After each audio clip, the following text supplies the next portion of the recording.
Senhor da vida, permite que nos reunamos em Teu nome, nesta noite bendita de felicidade e esperança, para manifestar-te nossa gratidão imperecível.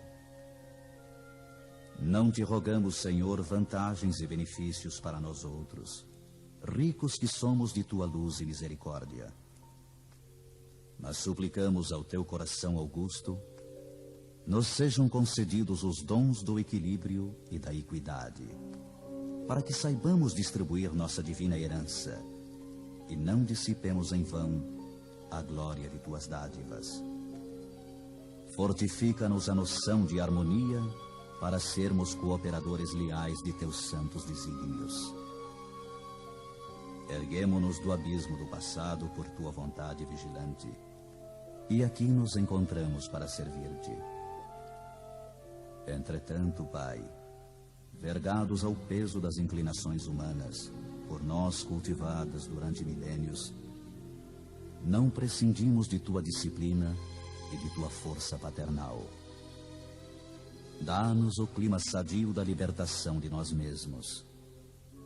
Magnetizados pelas nossas recordações do pretérito, nem sempre te compreendemos a vontade soberana e criteriosa. Anula-nos o personalismo inferior para que a consciência do universo nos esclareça o coração. Levanta-nos o raciocínio para mais alto entendimento. Faze-nos vibrar no campo de Teus divinos pensamentos. Puseste em nossa boca o verbo construtivo. Encheste-nos a alma de luz e tranquilidade, a fim de colaborarmos em Tua obra. Deste-nos, neste pouso de amor fraterno, companheiros dedicados ao bem, e em torno de nossa tarefa pequenina, colocaste a multidão dos aflitos e sofredores. Ó Senhor, como somos felizes pela possibilidade de ministrar em Teu nome consolações e esclarecimentos. Contudo, nós te imploramos inspiração e roteiro, considerando as responsabilidades dos que te recebem a mordomia da salvação. Ensina-nos a agir desapaixonadamente. Infunde-nos o respeito pela autoridade que nos deste. Ajuda-nos a desprender a mente das criações individuais, para que te sentamos mais de perto no esforço coletivo da elevação comum. E toda vez que nossos atos traduzam interferência indébita do livre-arbítrio na execução de Tuas leis, repreende-nos severamente, para que não persistamos no desvio impensado. Somos Teus filhos frágeis e confiantes. Todas as Tuas resoluções a nosso respeito são excelentes e belas. Concede-nos, pois, bastante visão, de modo a enxergarmos nossa aventura em Teus desígnios, sejam quais forem. Somos servos humildes de Tua sabedoria gloriosa.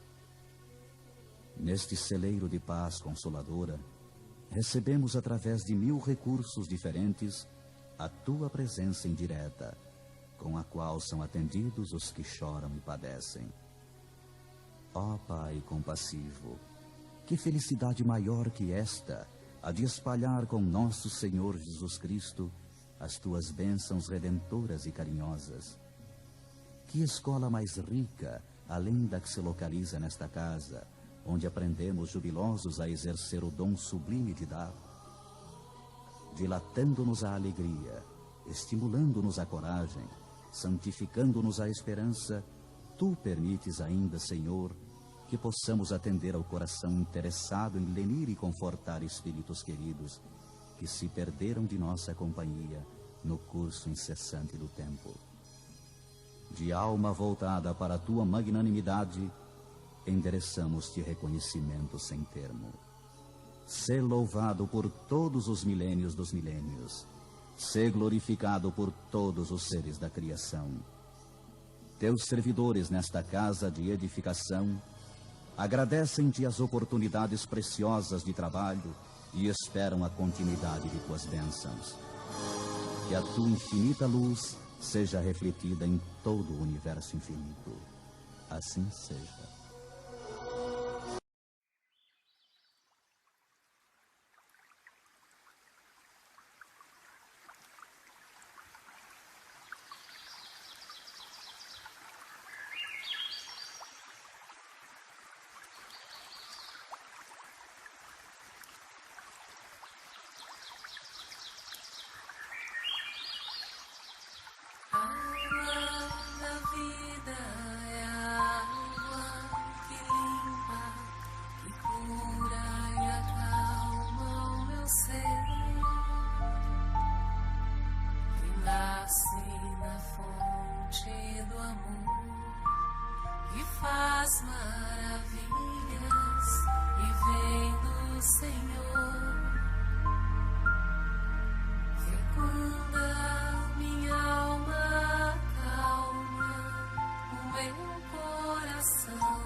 Meus irmãos, o tema que a gente vai abordar é muito delicado e por isso eu conto com a vibração de vocês. Porque aqui, nessa plateia, deve ter gente ou que ainda está muito depressivo, ou que já pensou em se matar, ou ainda pensa nisso.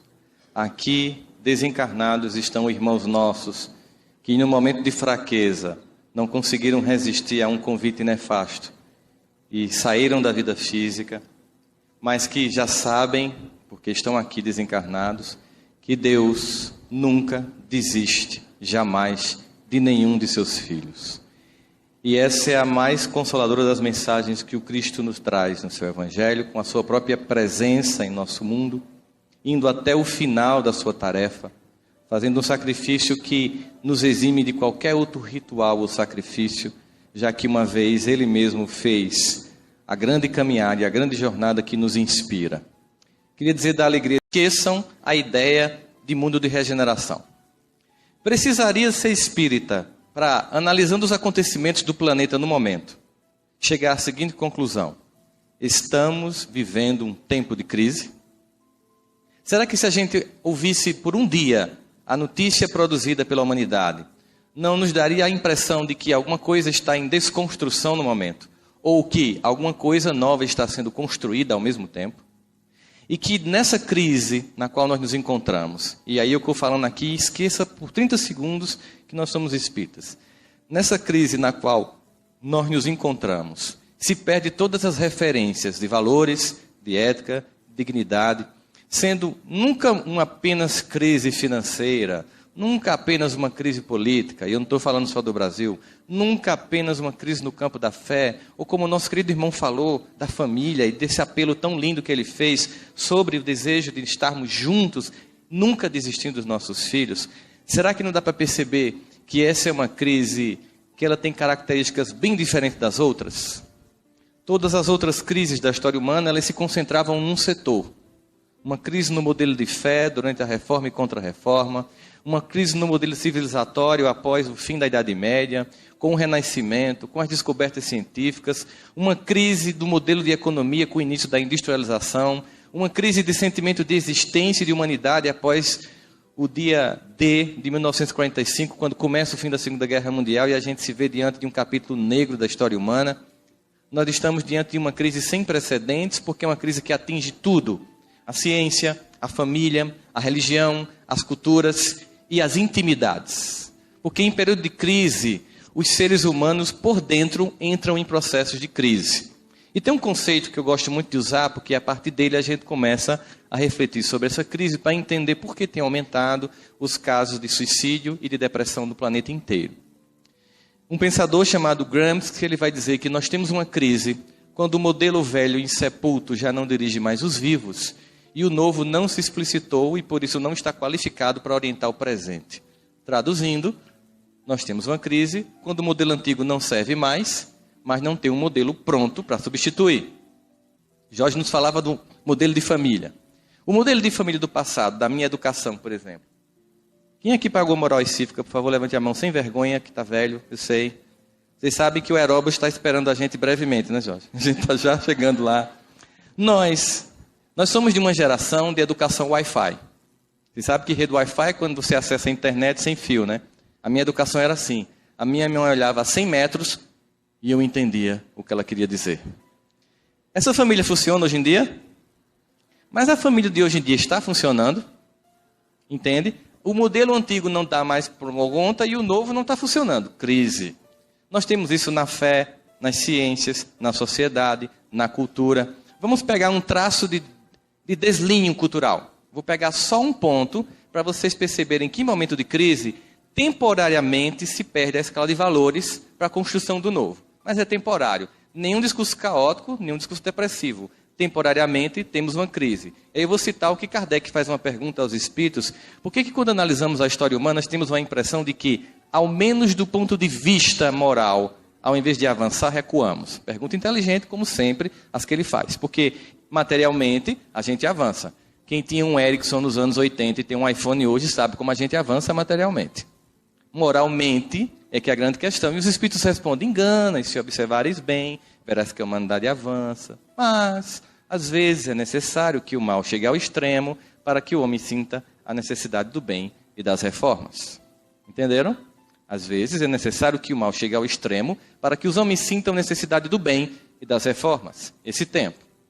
Chico Xavier disse que, conversando com Emmanuel, escutou dele que, nesse período de transição mais crítico, muitos irmãos nossos que estavam sem encarnar no planeta teriam uma oportunidade de voltar aqui, para fazer o que a gente chama de uma recuperação.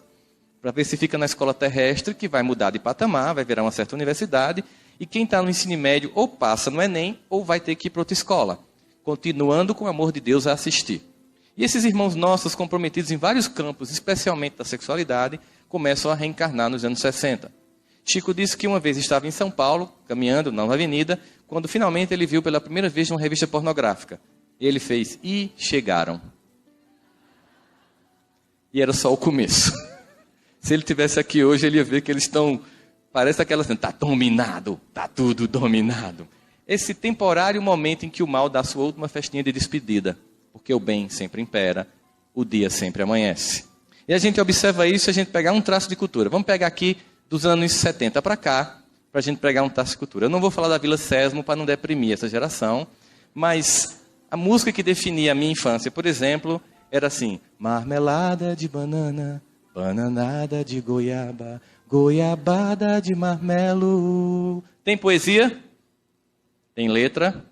Tem melodia? Autor? Gilberto Gil. Depois veio a primeira paixão da minha vida, Simone. Ela não sabe que eu existo, mas eu fui apaixonado por ela. E a música que definia aquele início de programação infantil da minha já pré-adolescência era: depende de nós, quem já foi ou ainda é criança, que acredita ou tem esperança, quem faz tudo para um mundo melhor. Tem música, tem poesia, tudo estava muito massa até que nos anos 80 para 90, no mercado fonográfico infantil no Brasil, entra um fenômeno, cuja música tema desse fenômeno é de uma hermeticidade poética quase que shakespeariana. Mas eu acredito que vocês de Uberlândia podem me ajudar a interpretar a profundidade poética dessa música que diz: Hilari, Hilari, Hilarie, oh, oh, oh. Tem poesia, tem melodia, começa-se a geração das músicas em que não se diz nada. Oh, oh, oh, aê, aê, aê, oh. Tava até bom, porque depois disso começou a descer na boquinha da garrafa e nunca mais parou. Quando a gente pensa que eles vão superar a capacidade de serem pornográficos, colocar o papel da mulher de forma chula e defender a ideia da traição, da vulnerabilidade, da desconstrução familiar, eles conseguem ser mais baixos ainda. É um tempo de crises. E em tempo como esse, ficamos vulneráveis. Mas nem todas as pessoas são vulneráveis do mesmo jeito. A gente observa que o que de fato gera angústia não é o evento, mas a reação que eu tenho a esse evento. Na mesma família, por exemplo, se tem um pai que é alcoólatra e tem 5 irmãos que são filhos desse pai, uns se traumatizam, um reproduz vir alcoólatra, o outro vai morar fora para fugir dessa angústia familiar, mas cada um reage de uma forma.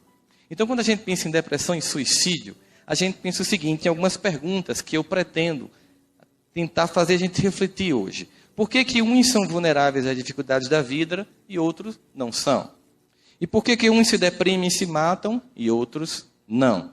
E como construir competências para superar as dificuldades da vida? E, finalmente, qual é a proposta espírita cristã para uma vida equilibrada? É mais ou menos sobre isso que a gente vai tentar falar hoje aqui, começando a tentar explicar como as ciências do comportamento humano tentam descrever a vulnerabilidade psicológica. Entenda o seguinte: a partir do advento da psicanálise, se começou a estudar a angústia humana, a dor humana. E a contribuição de Freud e todos que vieram depois dele foi fantástica, porque até então não havia nenhum tratamento adequado para os transtornos emocionais.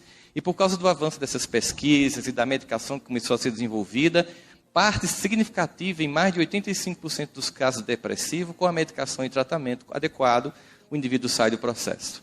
Só que se concentrou tanto durante esse primeiro início da psicologia, da psicanálise, enfim, de todas as ciências do comportamento humano, naquela incapacidade, na incompetência, que se construiu muitas teorias para explicar as patologias, mas se esqueceu de construir teorias que explicavam as nossas competências.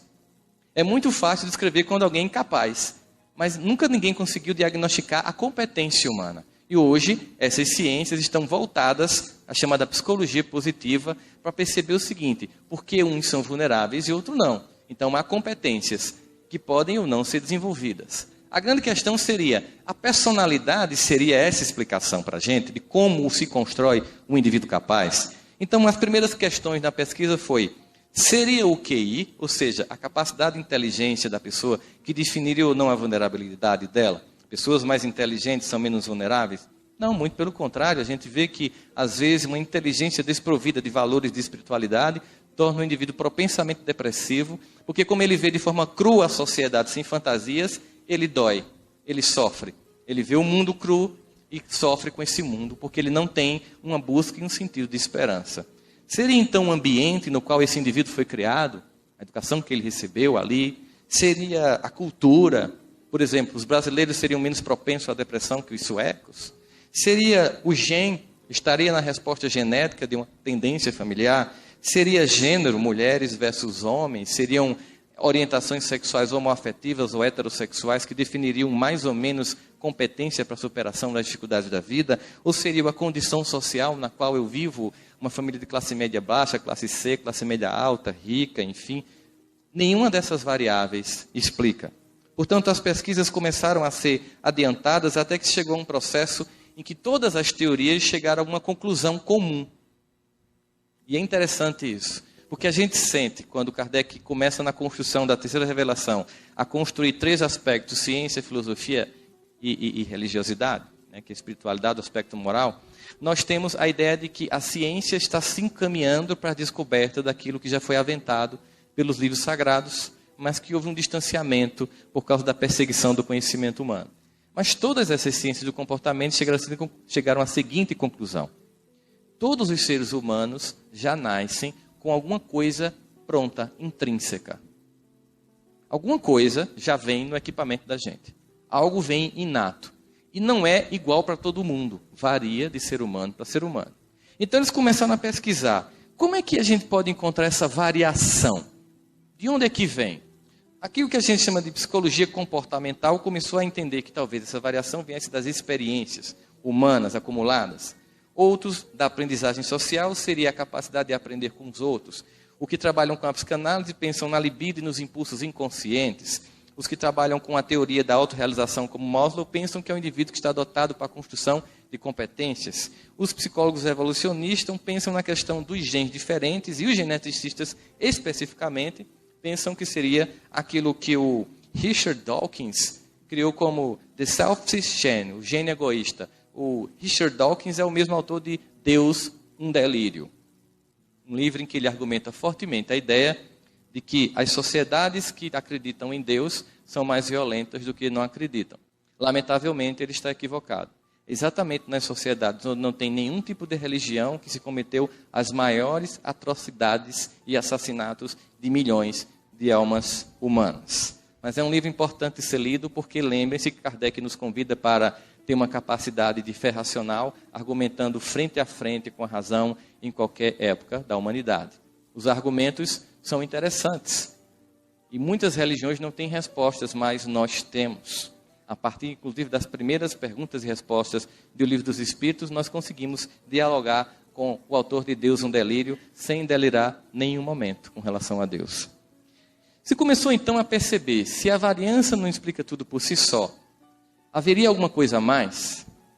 Quando a gente vai para um congresso de psiquiatria, de neurologia, de psicologia, que eles começam a falar que seria cultura, genética, e se você levantar a mão e fizer, e os gêmeos chipófagos? Aquelas crianças que nascem coladas e que estão sempre juntas, no mesmo lugar, no mesmo momento. Porque eu posso explicar que eu tenho 2 filhos gêmeos e que um ficou introvertido e outro extrovertido, porque um dia um ficou com febre, ficou em casa, e o outro foi para a escola. Mas aquele que ficou em casa pegou uma grande briga do pai e da mãe, e o pai bateu na mãe, e aquele evento por si só traumatizou, por isso ele ser introvertido e o outro é extrovertido. E os chipófagos, que estão sempre juntos, na mesma hora, no mesmo lugar? Aí eles não têm resposta, porque chegaram à seguinte conclusão, que esses equipamentos standard não explicam o que eles chamam de variação do ambiente não compartilhado. Ou seja, todas as pesquisas com apuro estatístico significativo sobre personalidade concluem que entre variância atribuída a genes, a ambiente compartilhado, a cultura, a sexualidade, explicam 49% da personalidade. 51% os cientistas não sabem de onde vem. Não espalha que é reencarnação, que eles estão chegando lá. Deixa eles pesquisar. Já sabem que não sabem. Já é um bom começo. Ou seja, 49% se explica aqui, materialmente falando. 51% não sei de onde vem. Eles começaram a dar nomes esquisitos. Eles pensaram, por exemplo, em dar um nome de aleatoriedade. É um nome que eles dão. Não, isso é uma coisa aleatória. Sabe quando você não consegue explicar o que o paciente tem, você diz que ele tem virose? Pronto, é virose. Né? Então é aleatoriedade. Não é uma resposta que a ciência se satisfaça. Dá para a gente ir um pouco mais profundamente. E aí a gente começa a perceber sobre a ideia biológica de ruídos, desenvolvimental também, que são alguns argumentos, até que a gente chega ao que hoje nós conhecemos como resiliência psicológica. Se eu deixo meu copinho d'água está aqui, vai explicar claramente o conceito de resiliência. É um conceito da física que diz que resiliência é a capacidade que um material tem de voltar para o estádio anterior depois de sofrer uma pressão. Esse copo de plástico tem uma resiliência. Eu aperto, depois ele volta. Mas há um limite. Ele é resiliente até aqui. Imagine que seja um trauma infantil. Você está numa condição adversa, infantil, relacionamento difícil dos pais, provoca uma pressão psicológica e um certo trauma, mas depois de um tempo, se esse indivíduo é resiliente, uma vez que cessa aquilo, ele volta ao seu estado normal. Mas se a pressão for além do ponto de resiliência, esse copo volta ao estado normal? Nunca mais. Então, o que faria alguns indivíduos mais resilientes do que outros? Eu acabei de destruir o meu copo de água, mas tudo bem. O que faria um indivíduo mais resiliente do que outro? Então, se começou um conjunto de pesquisas. E se começou a dar alguns conceitos, por exemplo, habilidade de voltar rapidamente para o seu usual estado de saúde ou espírito depois de passar por doenças, dificuldades, o que a gente chamaria de resiliência de caráter. Um exemplo claro de resiliência de caráter é a biografia de Chico Xavier, que tem aquela infância extremamente difícil, aquela convivência com a madrasta extremamente difícil, passa por todos aqueles sufocos que vão entre a tragédia e a comédia, porque a vida dele vai entre a tragédia e a comédia, mas não só a dele, a de todos nós, e ao final de tanta dor, de tanta angústia, a resposta daquele homem é a transcendência, porque ele sai, exatamente como no mito, que você falou no final, belíssimo, em homenagem ao sagitariano que sou eu, você colocou lá o centauro. Brincadeira. A ideia de que, mesmo ferido, ele serviu. Esse convite tão belo que nos foi feito aqui no final. Mesmo ferido, ele serviu. A grande questão é essa. Vamos tentar descrever esse ambiente. Estamos aqui na Acrópole, em Uberlândia. Estamos num evento cristão. Concordam comigo? Bom, se a gente está num evento cristão e Jesus disse que veio para os que estão doentes, não para os que estão sãos, o que é essa sala? Uma sala de espera de emergência. Tem indivíduos mais doentes e menos doentes. Concordam comigo? Geralmente, aquelas pessoas que trabalham ativamente no movimento espírita são os mais doentes. Porque o paciente que passa mais tempo no hospital está na UTI. Concordam comigo? Então, aquele que vem como simpatizante, ele é um doente que não sabe ainda que está doente. Não é que ele esteja bom, ele não sabe ainda que está doente. Quando a gente vem, seja aqui na presbiteriana, na congregacional, na catedral, buscar o Cristo, a gente tem um primeiro movimento que precisa para se relacionar com este que é o nosso modelo de comportamento. É a humildade de reconhecer a nossa fragilidade. E o fantástico é perceber a grandiosidade de um Deus que mesmo diante de tanta imperfeição, de tanta incapacidade, nos ama profundamente, porque ao contrário de nós, limitados e infantis, que enxergamos as nossas incompetências e sombra, Deus sabe do projeto luminoso que tem para a vida de cada um de nós aqui. Porque Ele nos ama particularmente. Sondando os nossos corações, como diz Davi, sondando quer a gente esteja em pé, quer a gente esteja deitado, naquele belíssimo Salmo de Davi, ele nos sonda. E mesmo quando faltam em nós palavras, ele conhece os nossos pensamentos. E ele diz, tal ciência é tão preciosa que eu não alcanço de tão alta. E esse Deus que nos ama profundamente, sabe que na nossa trajetória de crescimento, só há um olhar de doçura e misericórdia. Vamos imaginar como é esse olhar de doçura e misericórdia. Quando você vai passando numa escola infantil e você vê aquelas crianças bem pequenininhas, no pré-escolar, brincando, se pintando, mordendo uma a outra, você imagina que é um bando de bárbaros se matando? Ou você sorri pela infantilidade e percebe ali o germe de um ser humano que vai crescer? A gente consegue olhar até com doçura uma criança mordendo outra. É assim que Deus olha para a gente. Com a doçura de perceber crianças que irão amadurecer. Só que hoje as pessoas têm pressa. As pessoas querem respostas rápidas.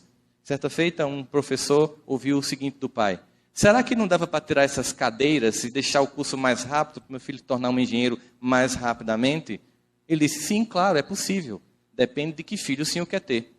Como assim? Por exemplo, para se ter uma melancia, bastam 6 meses.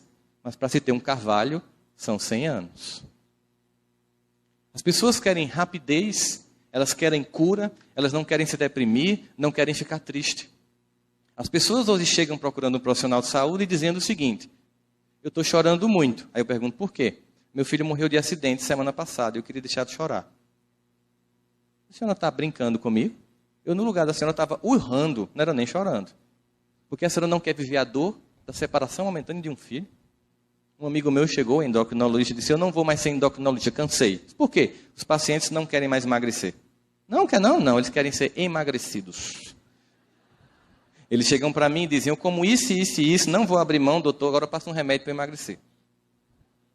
Então ninguém quer se deprimir, ninguém quer ficar triste, ninguém quer respeitar o fluxo da vida, que como as marés, ora avança, ora recua. Ora nos convida à exposição, ao contato, à brincadeira, ao lúdico, ora nos convida à auto-reflexão, a refazer caminhos, e isso implica uma certa angústia, uma certa dor, de se reconhecer, de se ver dentro de si algumas sombras incômodas. Mas essa paralisia da culpa, que gera o estado depressor em muitas criaturas, e que pode chegar a um estágio tão profundo, que gera um sentimento de que a única solução seria desistir da existência, é uma estratégia. Nós sabemos que em todos os quadros emocionais e de adoecer de um modo geral da alma humana, aqueles irmãos com os quais nós tivemos conflitos e provocamos dores e angústias horríveis, eles se aproveitam desses momentos para ampliar o sentimento quando não são a causa primária desse sentimento.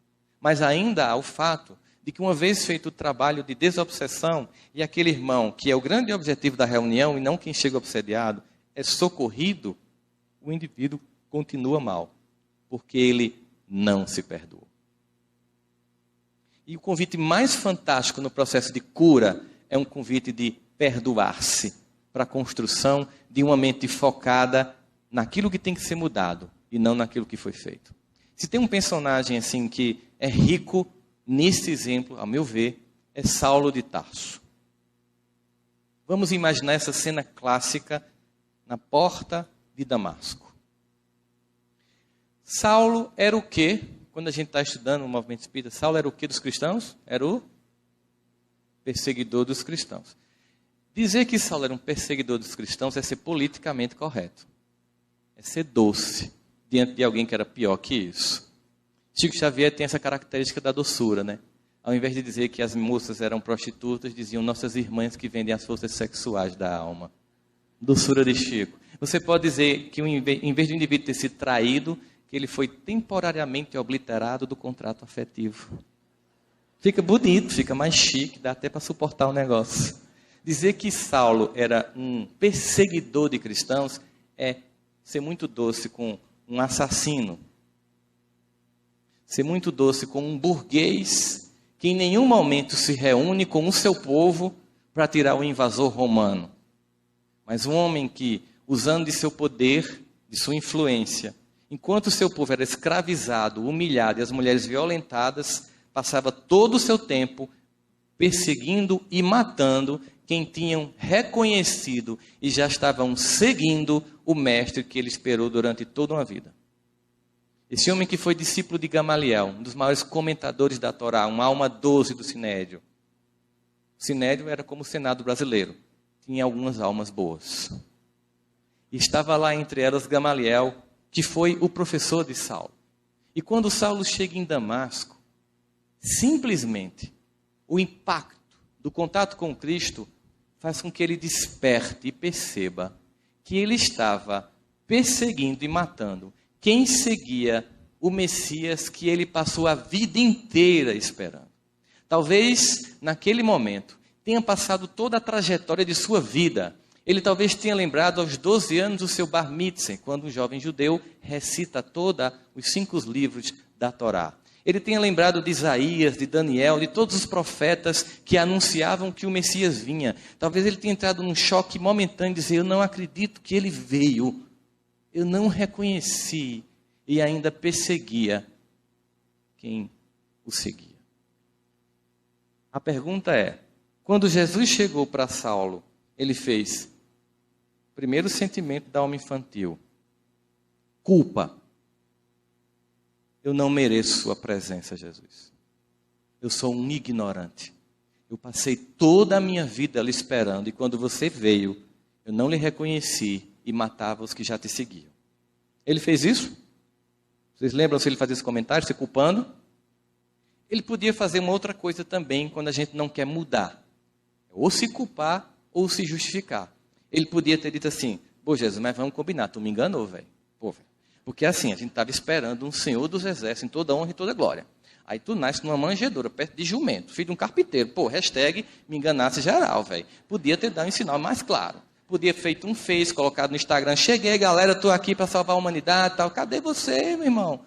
Aí tu vem assim, devagarinho e tal. Ele se justificou? Ele se culpou? O que é que ele perguntou? O que queres que eu faça? Olha o que isso quer dizer. Se você está errando até aqui, simplesmente se culpar e se justificar é perda de tempo. Se você está errando até aqui, olhe para o alto e diga, Pai, o que queres que eu faça? Se está doendo, se está sofrendo, se está deprimido, se está angustiado, vai estudar espiritismo. Não é por causa do que você fez na vida passada. Isso é desculpa. Não vá fazer regressão. Não gaste dinheiro. Não precisa. Se está sofrendo, se está doendo, não é pelo que fez, é pelo que continua fazendo. Porque um gesto de amor cobre a multidão dos pecados. Basta mudar o vetor da atitude que o mestre convida, entra na cidade. Jesus deu receita de bolo a Paulo. Disse assim, você vai fazer isso, que queres que eu faça? Isso, não, ele não deu. Você sabe que é muito comum, as pessoas chegam no centro espírita, aí vai para o atendimento fraterno, aí conversa, conta a história, a angústia e tal. E aí a gente leva na mediúnica o nome, atendido, solicitação, os mentores sabem em detalhes o que está acontecendo, não conta nem para os médicos, porque não tem moralidade para entender e não julgar, e apenas aconselha que aquela família desenvolva mais a prática do Evangelho. Você recebe, dá uma palavra de conforto, oferece o Evangelho, solicita a esperança e diz, o que eles disseram? Que você tenha um pouco de paciência, mantenha sua fé em Deus, a prece e a prática do Evangelho. Sabe o que é que muita gente faz? Oxe, só? Decepção. Que as pessoas querem uma coisa mágica. Talvez a fogueira sagrada, o óleo ungido, uma coisa do tipo. As pessoas querem uma coisa mágica. Aí eu disse, a senhora entendeu? Eu vou repetir. Prática do Evangelho. Prática do Evangelho não é fazer mais Evangelho no lar. É viver o Evangelho no lar. Jorge nos fez uma chamada muito importante sobre essa hipocrisia que existe na família. Eu conversava com um amigo meu, estranhamente a gente diagnosticando muitas famílias espíritas que os filhos não frequentavam o centro espírita. E eu disse, vamos conversar com esses jovens para ver o que está entendendo. Encontramos um buraco negro. Muitos diziam, meus pais são hipócritas. No centro falam manso, assim que entra no carro começa a detonar quem frequenta o centro. Tu viu a cara da cínica hoje? Aquela carinha de santa. Boa noite, meu irmão. Toma uma mensagem de Jesus. Aí a criança começa a ver que tem um discurso e uma prática que não estão incompatíveis. O indivíduo é todo solícito na instituição e todo distante em casa. Prática do evangelho não é fazer um dia a mais de evangelho. É vivenciar esse evangelho no ambiente mais difícil e onde tudo acontece, que é o lar. E nesse momento, a gente poderia se perguntar, Saulo pediu uma receita de bolo a Jesus? Vamos imaginar que ele resolvesse dar. Tá bom, já que você perguntou o que queres que tu faças. Vamos lá. Primeiro eu queria que você mudasse de nome. Saulo é muito judeu. Eu queria um nome assim mais cosmopolita. Paulo, acho mais legal, é mais greco-romano. Eu tenho um projeto para você, eu vou abrir franquias do cristianismo. Você vai inaugurar essas franquias. Você vai lá em Coríntio, na comunidade de Romanos. Você inaugura a franquia, passa lá 1 ano, fazendo treinamento, qualidade total, gerenciamento com as pessoas. Mas aí você vai para abrir outra franquia, para ninguém perder a qualidade do trabalho, você fica enviando cartas, porque não tem o WhatsApp, para manter a doutrina sã, as pessoas orientadas, porque vai ter um pessoal meio perturbado, porque o pessoal é tudo doente, você vai atrair um monte de doentes para essas igrejas que você vai fundar. Você vai viver do seu próprio trabalho, você vai perder essa sua pompa, essa sua circunstância, você vai ser abandonado pelos seus, você vai pedir comida onde chegar, vai viver da caridade alheia, você vai ser apedrejado, você vai fazer viagens com angústia, com sofrimento, você vai passar 3 anos no deserto só para baixar a crista, para que Cristo haja em você. Humildade. Depois você vai ser preso, e numa segunda prisão você vai estar em Roma. Muitos de seus amigos vão lhe abandonar, você vai escrever uma carta. A última carta, a segunda carta a Timóteo. Timóteo é um dos poucos que vai ficar com você. Você não conhece, mas vai encontrar com ele. Fique tranquilo. #Timóteo, gente fina, não vai te abandonar. O único que vai estar lá com você, além de mim, claro. Nessa cidade que você vai estar lá, chamada Roma, vai ter um homem chamado Nero. Ele vai ter um surto psicótico, sem diagnóstico e sem Rivotril para tomar. Ele vai tocar fogo na cidade. Quando ele tocar fogo na cidade, o Ibope vai cair desgraçadamente. E ele vai fazer o que costumará fazer no futuro, um país que eu ainda vou fundar, chamado Brasil, vão ocupar a oposição. E aí você é a oposição, vai estar lá. Então você vai ser preso, um soldado vai chegar e decapitar a sua cabeça. Topa? Aí ele faria, Jesus, ó, tu é o cara, eu percebi, não rola mais perseguição da minha parte, tudo massa. Vou voltar para a Judéia, a gente se encontra depois. Não, sabe por que Jesus não deu receita de bolo? Porque é preciso que a gente mostre que é fiel no pouco para ser fiel no muito. É preciso que a gente mostre fidelidade no relacionamento para que haja investimento em nós. Por isso que André Luiz vai dizer, todo aquele que opere e coopere de espírito voltado para Deus. Olha só, todo aquele que opere e coopere de espírito voltado para Deus deverá aguardar sempre o melhor. E isso não é promessa de amizade, é a lei. Você não virou VIP. É a lei. Paulo disse isso. Todas as coisas cooperam para o bem daqueles que te amam. Foi esse homem que percebeu que despertar por Cristo não era uma coisa instantânea e automática. Que a angústia ainda estaria presente em nossa alma. Existe um salmo que foi escrito por Asaf, que é o Salmo 77, que ele revela um estado depressor.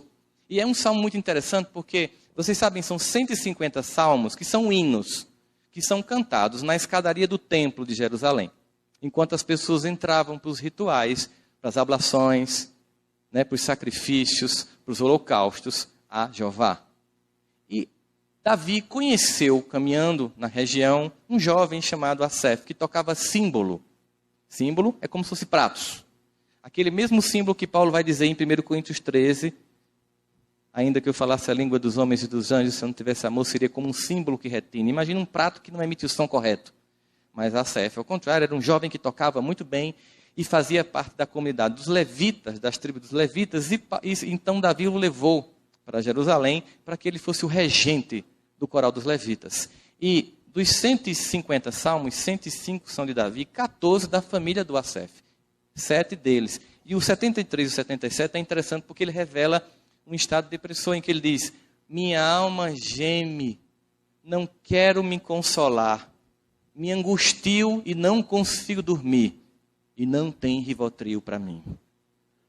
Asaf está angustiado. E por que ele está angustiado? Porque ele está comparando a vida dele com a dos outros. Ele diz assim, por que é que os ímpios prosperam e o teu seguidor não?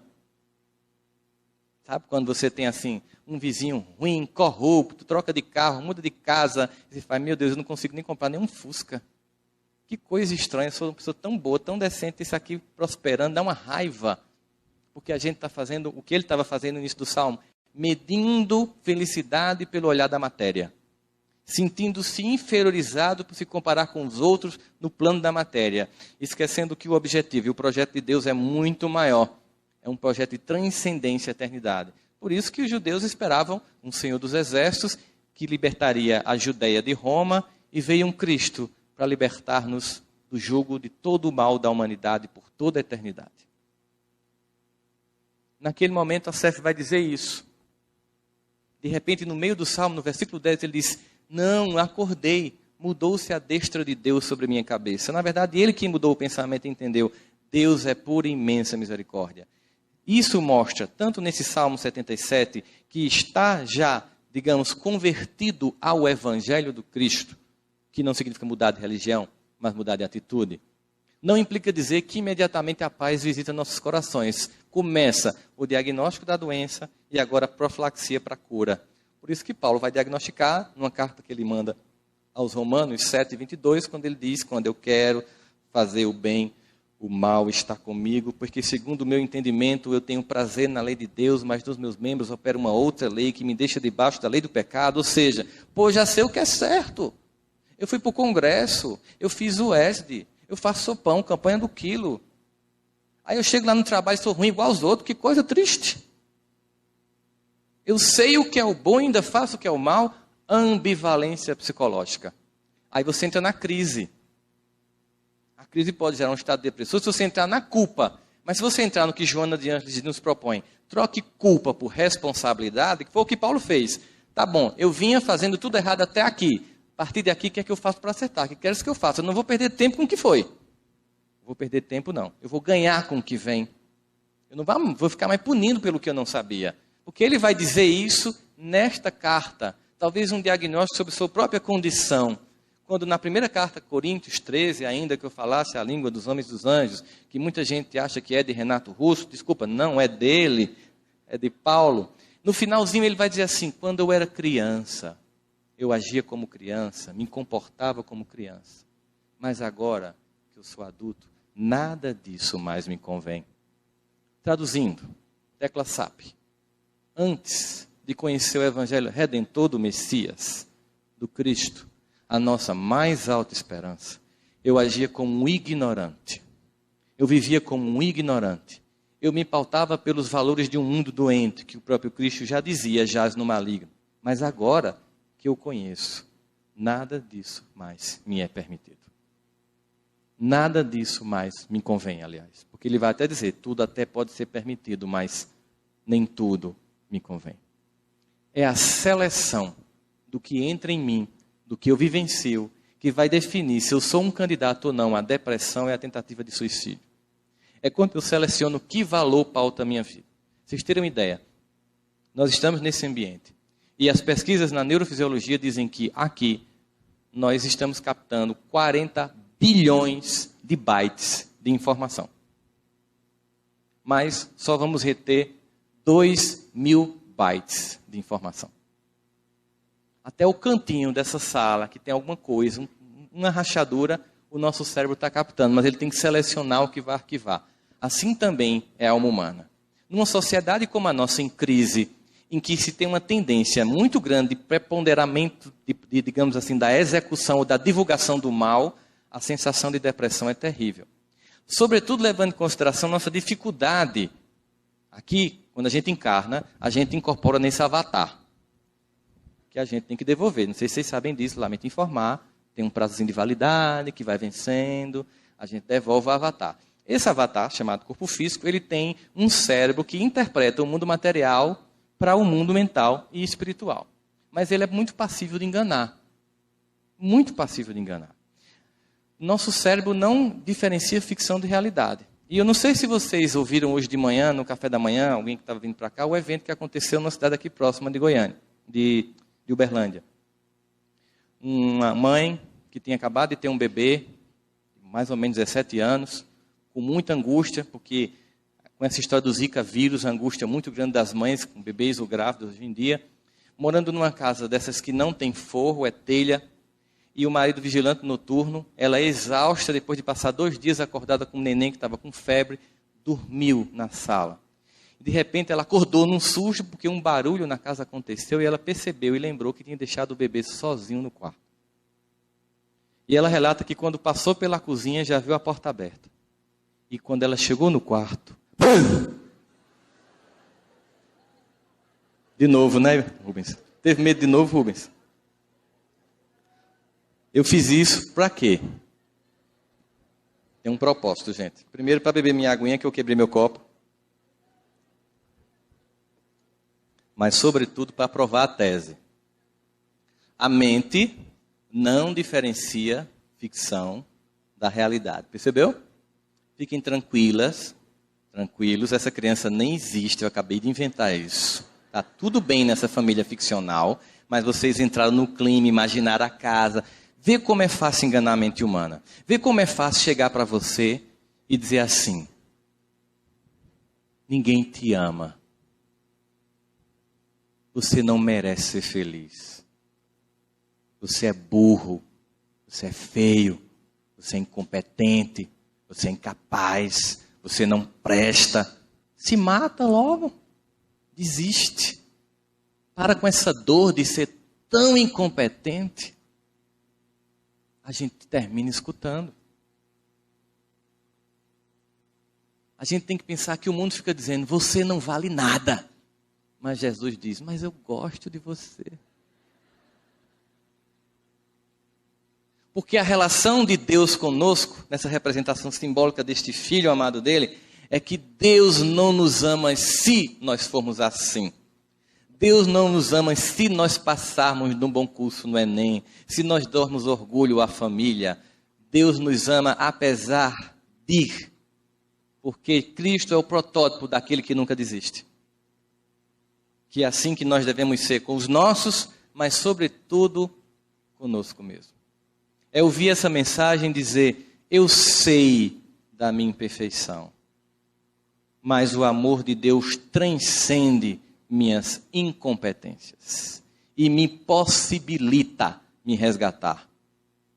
Porque eu estou aqui pela misericórdia infinita de um Pai que tanto me ama, que nem me faz lembrar do mal que eu fiz, para que eu tenha um mínimo de paz para recomeçar. Que é capaz de me colocar na família do meu algoz ou da minha vítima para transformar ódio em amor, que jamais quer se afastar. Por isso, não escutarei a trama que diz que eu sou incompetente, que eu sou incapaz, que eu não presto.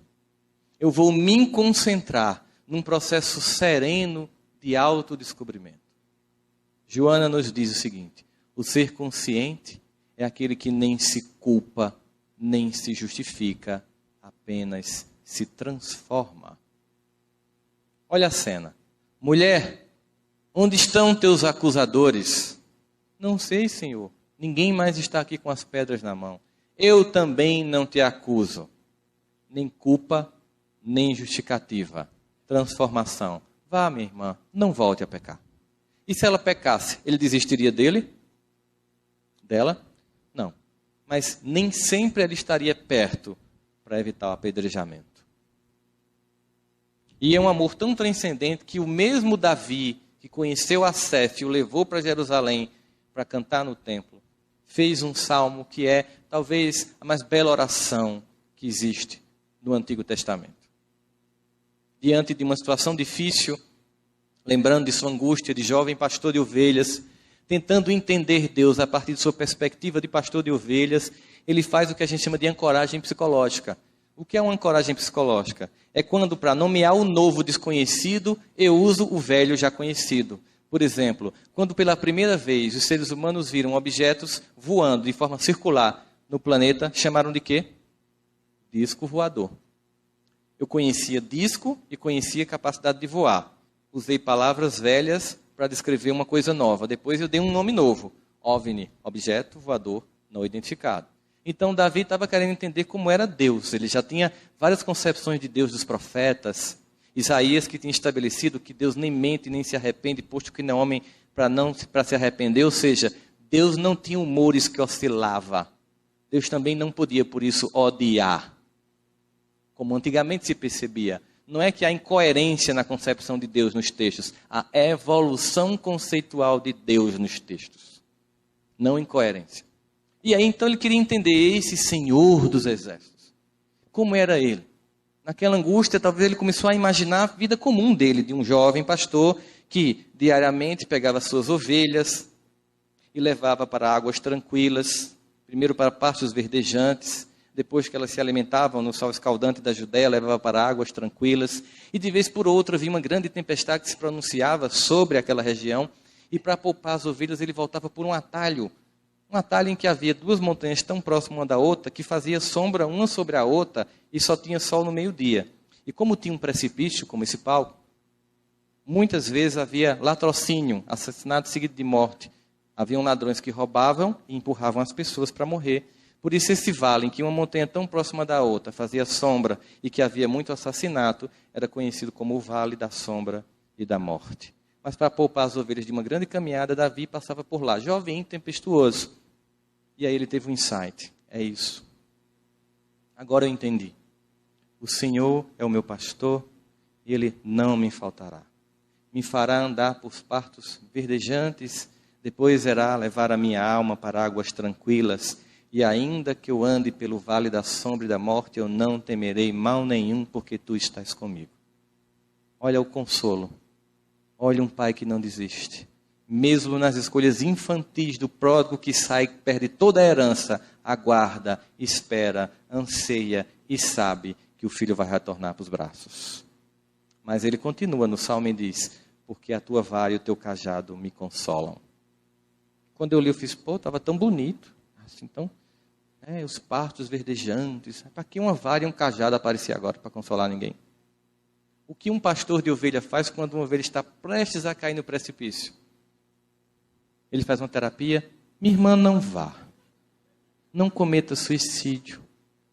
Ninguém sabe se o Senhor vai ser um cavalo na outra encarnação. Não faça isso. Se você tem um filho, ele está com um preguinho para colocar no interruptor da tomada, você fica lá dizendo, meu filho, não faça isso. Você vai receber uma carga de 220 volts, vai ficar torradinho, mamãe vai ficar triste, vai ter um velório. Você vai dizer isso? Você desesperadamente puxa a criança. O que é que ela faz?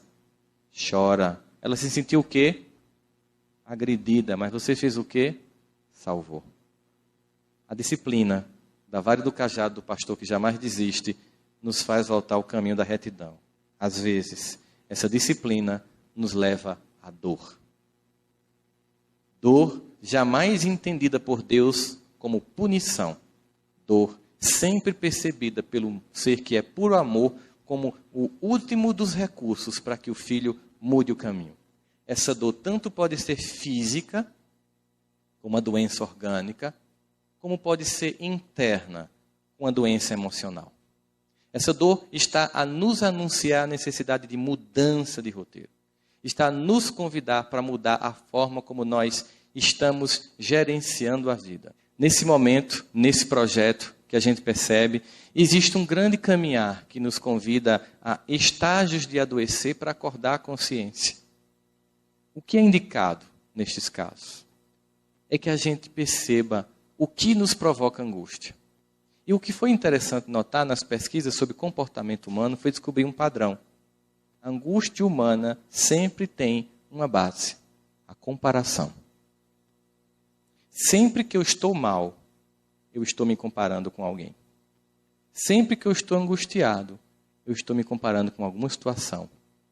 Isso implica dizer que eu deixei de focar a minha própria vida para focar a vida do outro.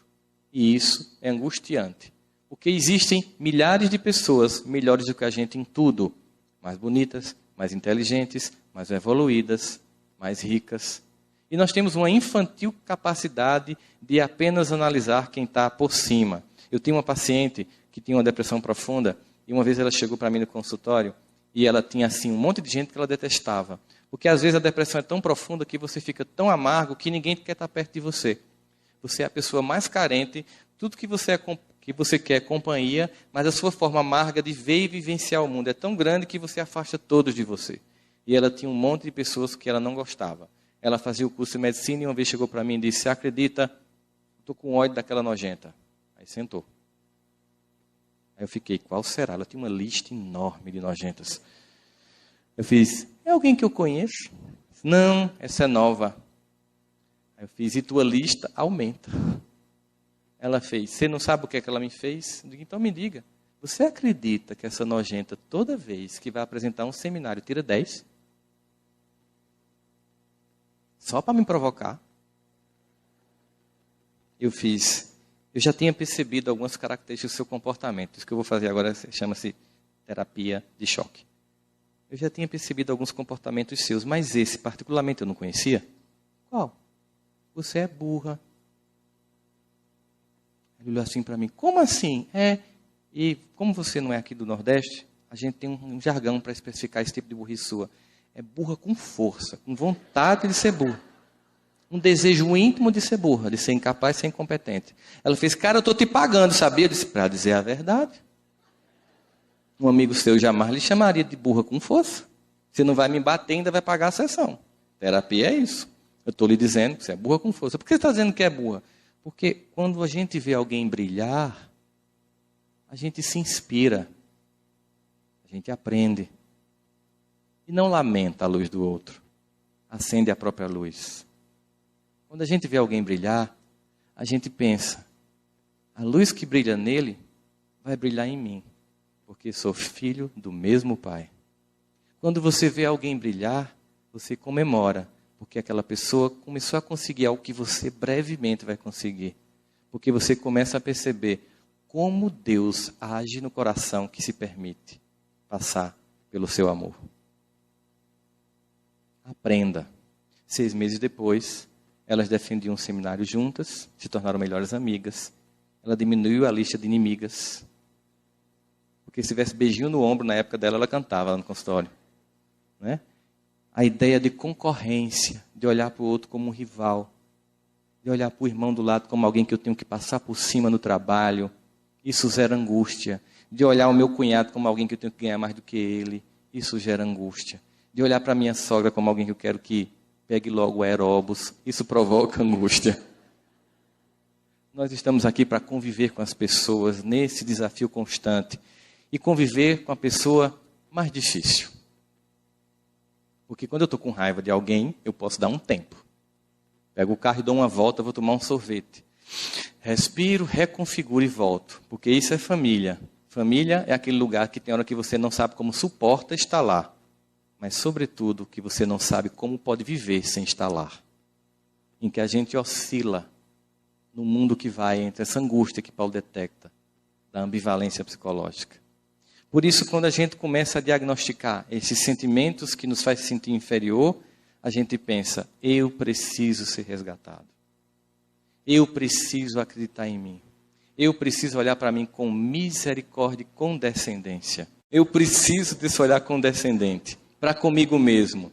E eu lembro que tem uma música que eu costumava cantar muito, né? Esse livro, o primeiro que eu lancei pela FEEGO, o Auto Perdão, ele é um livro que eu trato muito de uma história que foi o perdão do meu pai, que era uma coisa que me deixava muito infeliz. Aquela clássica história de um pai alcoólatra que deixou uma família passando necessidade e fome. Eu era daquela geração que só tomava refrigerante no final do ano quando estava muito doente. É aquela geração que não comprava roupa, porque vocês sabem, pobre não troca de roupa, é a roupa que troca de pobre. Você vai recebendo de alguém, de alguém, de alguém, de alguém. Enquanto aquilo não vira um mulambo, alguém está usando aquela peste, aquela camisa desbotada que você costura. Uma vez eu recebi uma calça que não tinha zíper, minha mãe costurou, eu fui para um aniversário, bebi refrigerante, não pude ir para o banheiro porque simplesmente não tinha como abrir a calça. E toda vez que isso acontecia, eu dizia, por causa do meu pai. Quando eu fui casar com minha esposa, depois de eu tê-la convencido, muito moído, ela disse, eu só caso com você se você perdoar seu pai. porque eu não quero casar com um homem que vai ser pai e que não perdoa um pai que tem. E eu comecei a fazer um resgate. Perdoar meu pai significava perdoar alguém que eu sempre acusei, sempre tive lá como um bode expiatório para culpar quando tudo dava errado. Tão conveniente, né? Eu já faço 30 anos de idade, culpa do meu pai. É tão conveniente esse discurso da vítima. E tinha uma música que eu adorava, que é uma poesia bonita, mas é a música da vítima. Veja só. Quando eu fui ferido, vi tudo mudar, das verdades que eu sabia, só sobraram restos, e eu não esqueci toda aquela paz que eu tinha. Olha a vítima, eu queria tanto estar no escuro do meu quarto à meia-noite, a minha luz, como dói. A vítima, alguém que não se responsabiliza sobre a própria vida e age. Alguém que encontra culpados para se sentir triste, mas não se responsabilizar e não agir. Alguém que não perdoa, não porque não pode, mas porque não quer. Porque quer continuar na condição de coitadinho. Enquanto a gente está assim, nada acontece.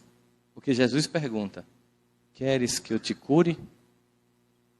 Tem que haver uma disposição íntima nossa. Uma vontade pessoal de curar. Uma vontade de se sentir capaz de ser amado por Deus. Olha o amor de Deus como é infinito. Você pensa em Osama Bin Laden. E imagina assim, que Deus ama ele profundamente e não vai desistir dele. Que um dia, das dores do processo de autoexpurgamento no qual ele se encontra, ele será resgatado. Que um dia ele despertará a consciência. Que um dia ele desenvolverá competência, desenvolver a cura de uma doença para salvar tantas vidas quanto ele matou. E assim uma misericórdia infinita que se revela a cada momento de um Deus que jamais desiste. Nós precisamos ter paciência com a nossa própria existência. Precisamos ter foco com a nossa própria vida para perceber que esse amor é mais transcendente do que a gente pode imaginar. Eu lembro dos muitos momentos na minha vida em que eu pensei em desistir. Eu lembro das muitas vezes que a angústia tomava conta de uma forma tão forte que eu achava que a melhor solução era sair do cenário da terra. Mas ao mesmo tempo me vinha aquela sensação clara. Eu não posso desperdiçar a oportunidade que eu recebi. Quando eu comecei a equacionar algumas situações de perdão na minha vida, ao perdoar meu pai, finalmente eu percebi que eu nem direito de perdoá-lo tinha. Porque eu não tinha direito sequer de odiá-lo. Porque pelo fato de eu estar aqui, não importa tendo sido ele ou não competente na tarefa que ele tinha que ter cumprido, só o fato de eu estar aqui, pela vontade dele e da minha mãe, já gera uma dívida impagável. O que me só cabe ser reverenciar a eles. Sou eu aqui o resultado de um homem e de uma mulher, filhos de mais 2 homens e 2 mulheres, meus avós, nessa constelação que permite voltar à Terra para fazer algo diferente. Permite voltar à Terra para receber um novo convite. Permite voltar à Terra para ser um trabalhador da última hora, como todos nós somos. No momento de crise, de angústia, de desespero, em que almas inteiras perdem as vidas pela desesperança. E lembrar, nunca estamos sós. E lembrar, Deus jamais desiste de nós. E lembrar, Jesus está no leme. Toda essa angústia temporária passará. Toda essa dor temporária cessará. Porque um dia novo irá amanhecer. Estamos aqui construindo uma nova aurora e recebemos hoje um convite. Quando digo hoje, não é no congresso. Hoje, nessa existência. Nós, que no campo da fé, no passado, muito nos equivocamos, recebemos um doce convite do Cristo para estar aqui, junto da terceira revelação, para desta feita, com consciência, agir para mudar a nossa história e a história do mundo. Não nos cabe o sentimento infantil do desespero, da angústia. Nos cabe o sentimento de resgate. Que possamos entender quando Cristo diz que somos, sim, a luz do mundo e o sal da terra. porque o nosso brilho não nos pertence. Porque entendemos quando Paulo diz, já não sou eu quem vive, é Jesus quem vive em mim.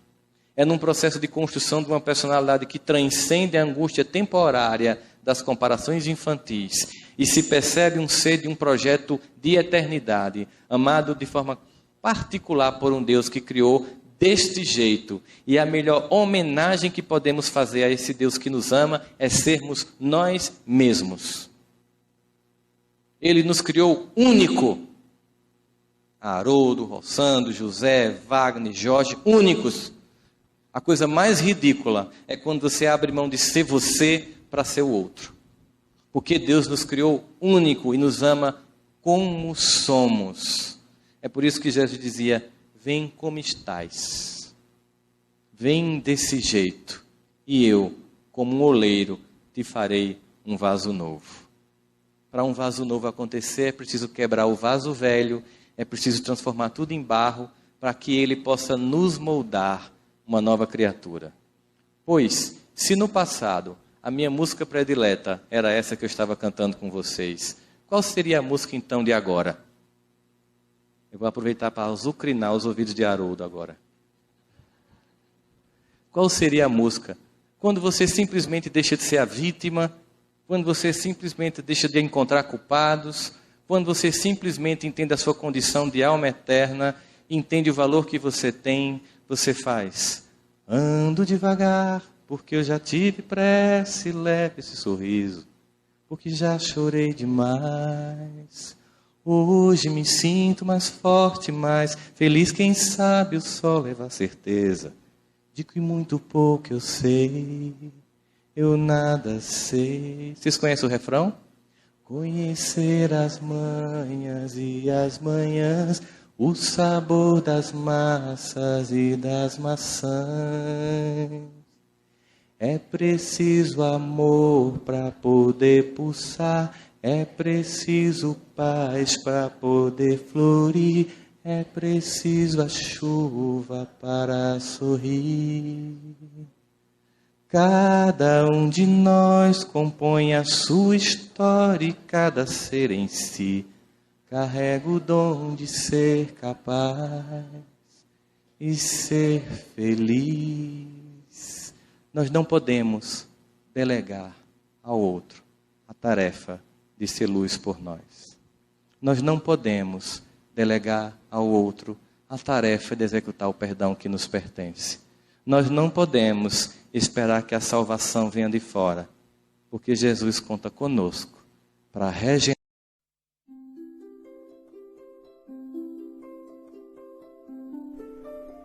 Passe virtual. Depois de iniciado o passe, não pense em mais nada. Mentalize sua casa, sua família e seus desejos. Usando a sala de passe virtual do Instituto André Luiz, esteja convicto de que realmente precisa tomar um passe. Não use a sala somente por curiosidade. Visitando a sala por visitar de maneira informal, deixará de usufruir dos seus benefícios quando dela necessitar realmente. Utilize a sala com gratidão e respeito, como faria num centro espírita material. Aconselhamos a utilização da sala apenas uma vez por semana, salvo em caso de grande necessidade. Em silêncio, evoque a proteção de Deus e de Jesus para o passe. Desejando, após a invocação, rogue também o concurso do seu anjo da guarda ou dos espíritos superiores com os quais tenha maior afinidade. Procure afastar de sua mente quaisquer pensamentos negativos. Respire fundo, pausadamente, com calma e confiança. Prepare-se para orar. Ore com Jesus. Pai nosso que estás no céu, santificado seja o teu nome. Venha a nós o teu reino e seja feita a tua vontade, assim na terra como no céu. O pão nosso de cada dia dá-nos hoje. Perdoa as nossas dívidas, assim como nós perdoamos os nossos devedores. não nos deixeis cair em tentação, mas livrai-nos do mal, porque teus são o reino, o poder e a glória para sempre. Assim seja. Vamos dar início ao passe. Como as folhas envelhecidas se desprendem das árvores, deixe os sentimentos que já não servem mais se soltarem de você suavemente, mas de forma inexorável. Pequenos pontos de sofrimento e que se chamam amargura, tristeza, raiva, decepção, se vão de sua mente um a um para não mais voltar. O vento da vida leva-os para longe sem que possam retornar e refazer o vínculo pernicioso. Pouco a pouco a árvore de suas emoções vai se esvaziando de negatividade até mostrar-se limpa e pronta para a renovação.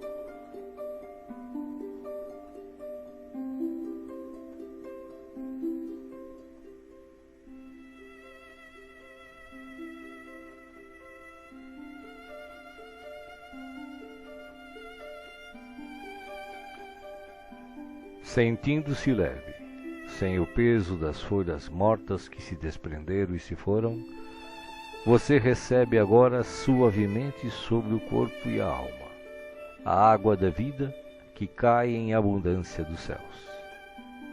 Esta água limpa, higieniza, purifica, desobstrui e tonifica todas as células do seu ser.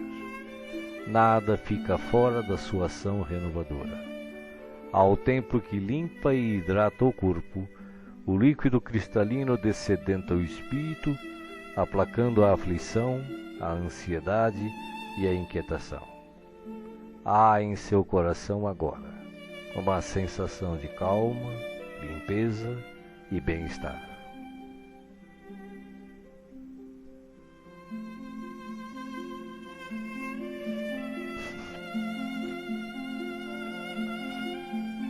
Um leve frio, e eis que o sol de Deus surge para aquecer e aconchegar.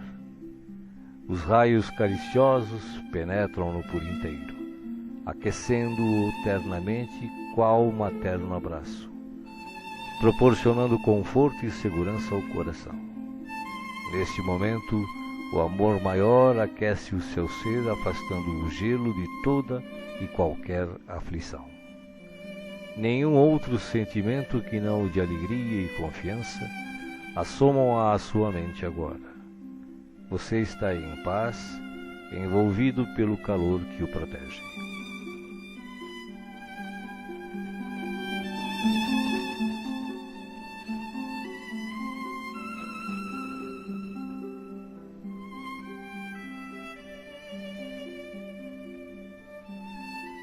Do coração da vida, flores perfumadas para você. De alma grata e feliz, recolha as pétalas coloridas que penetram o seu ser e restauram sentimentos e emoções. Felicidade, esperança, fé, coragem e determinação passam a significar novamente vontade de viver. Mas além do perfume e da cor, a natureza neste momento lhe envia o que possui de melhor, a capacidade infinita de restaurar-se em sublime beleza, ainda quando os golpes do mal parecem decretar-lhe o fim.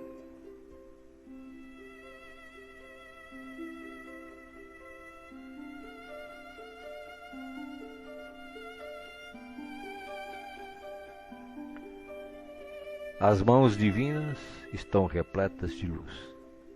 Suavemente a luz transborda e se derrama sobre você, como cascata dourada de invisível e ignota essência. A alma, pouco a pouco, se impregna de doce felicidade, permitindo o renascimento íntimo dos mais nobres propósitos de elevação, progresso e realização. Banhado em sublime força, você se entrega profundamente ao doador da luz, absorvendo as energias que darão a partir de agora novo e abençoado impulso ao seu viver.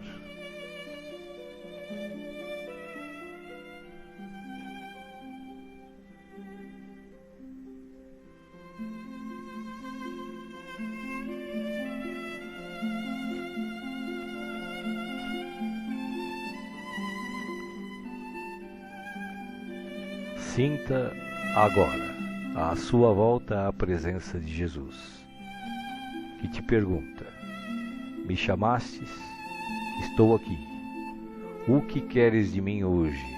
De que precisas? Peça, meu filho, peça, minha filha. Estou aqui para ajudar. Faça agora o seu pedido especial a Jesus, enumerando os problemas e as dificuldades que o afligem. Escutei o que pedistes, com amor e atenção. Agora, conto com a tua fé, a tua confiança em mim, para a solução dos teus problemas. Vai em paz. Te acompanharei com os olhos, não te perderei. Creia em Deus, creia também em mim. Estarei com você todos os dias, até o fim. Seja feliz. Deixo-vos a paz, a minha paz vos dou. Não vou-la dou como o mundo a dá. Não se turbe o vosso coração. Crede em Deus, crede também em mim. Não se turbe o vosso coração, nem se atemorize.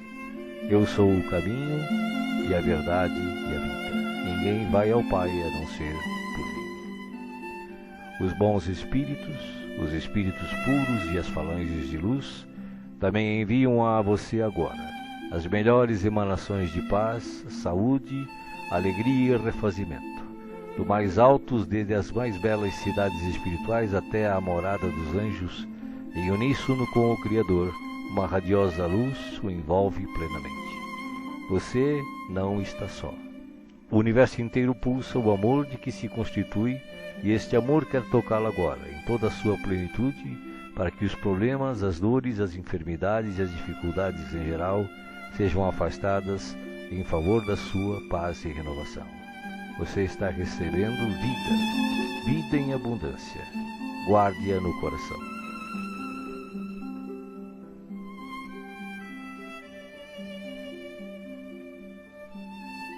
O passe está sendo finalizado. Respire pausadamente e repita agradecido: obrigado, Senhor, por este dia. Que ele me seja produtivo e feliz, como tu desejas. Assim seja.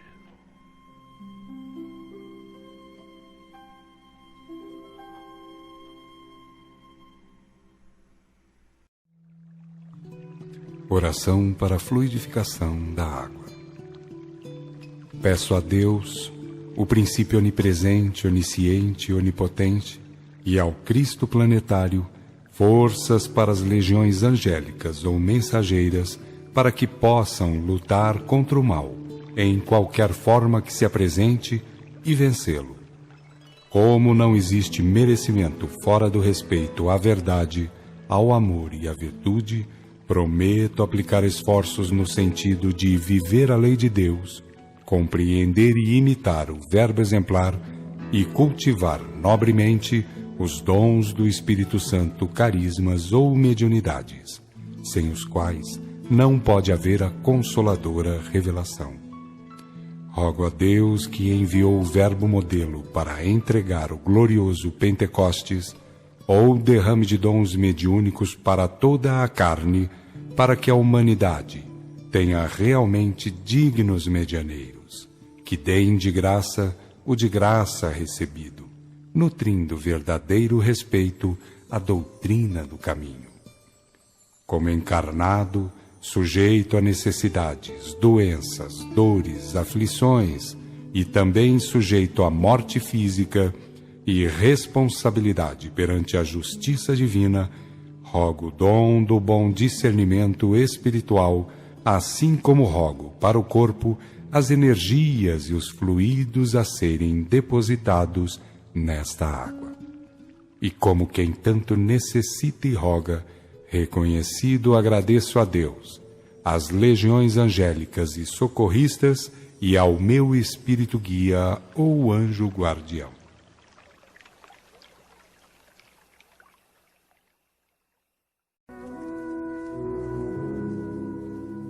A ti, Senhor, nossos agradecimentos por esta hora de paz intraduzível e de infinita luz. Agora, que cessou a nossa oportunidade de trabalho nos círculos da carne, nós te agradecemos os benefícios recolhidos, as aquisições realizadas, os serviços levados a efeito. Mais que nunca, reconhecemos hoje a tua magnanimidade indefinível, que nos utilizou o deficiente instrumento na concretização de sublimes desígnios. Vacilantes e frágeis, como as aves que mal ensaiam o primeiro voo longe do ninho, encontramo-nos aqui, venturosos e confiantes, ao pé de teus desvelados emissários que nos ampararam até o fim. Como agradecer-te o tesouro inapreciável de bênçãos celestes? Teu carinho santificante seguiu-nos passo a passo, em todos os minutos de permanência no Vale das Sombras, e não satisfeito, teu inesgotável amor acompanha-nos ainda nesta retirada da velha Babilônia de nossas paixões amargurosas e milenárias. Nada fizemos por merecer-te assistência bendita. Nenhum mérito possuímos, além de boa vontade construtiva. Claudicamos vezes sem número, dando pasto aos caprichos envenenados que nos obscureciam a consciência. Falimos frequentemente, cedendo a sugestões menos dignas. Entretanto, Jesus amado, converteste-nos o trabalho humilde em manancial de ventura que nos alimenta o coração, soerguido para as esferas mais altas. Desculpa-nos, mestre, a imperfeição de aprendizes, traço predominante de nossa personalidade libertada. Não possuímos nada de belo para oferecer-te, ó benfeitor divino, senão o coração sincero e humilde. Recebe-o, mestre, como demonstração da confiança de teus discípulos pequeninos, e enche-o de novo com as tuas sacrossantas determinações. Reconhecidos à tua inesgotável misericórdia, agradecemos a ternura de tuas bênçãos, mas se nos deste proteção e consolo, não nos retires o trabalho e o ensejo de servir. Conduze-nos aos teus outros apriscos e renova-nos por compaixão a bênção de sermos úteis em tua causa. Cheios de alegria, abençoamos o valioso suor que nos proporcionaste na esfera da carne purificadora, onde, ao influxo de tua benignidade, retificamos velhos erros do coração. Bendizemos o caminho áspero que nos ensinou a descobrir tuas dádivas ocultas. Beijamos a cruz do sofrimento, do testemunho e da morte, de cujos braços nos foi possível contemplar a grandeza e a extensão de tuas bênçãos eternas. Agora, Senhor, assinalando nossos agradecimentos aos teus emissários que nos estenderam mãos amigas, deixa que te roguemos amoroso auxílio para todos aqueles menos felizes que nós, que ainda gemem e padecem nas sendas estreitas da incompreensão. Inspira os teus discípulos iluminados para que te representem o Espírito sublime ao lado dos ignorantes, dos criminosos, dos desviados, dos perversos. Toca o sentimento de caridade fraternal dos teus continuadores fiéis para que continuem revelando o benefício e a luz de tua lei. E ao encerrar este ato de sincera gratidão, enviamos nosso pensamento de alegria e louvor a todos os companheiros de luta nos mais diversos departamentos da vida planetária, convidando-os em espírito a glorificarem teu nome, teus desígnios e tuas obras, para sempre assim seja.